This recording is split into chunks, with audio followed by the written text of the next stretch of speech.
যাই হোক সেই সমস্ত সম্পত্তি বেরিয়ে যাবে বলে আমাদের মতো দেখো বলেই তো তোমাকে ফেললাম।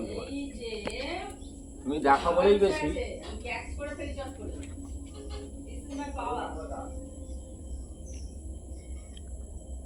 আস্তে জল পড়লে কিন্তু খুব রেগে যাবো আজকে, প্রচুর রেগে যাবো, প্রচুর।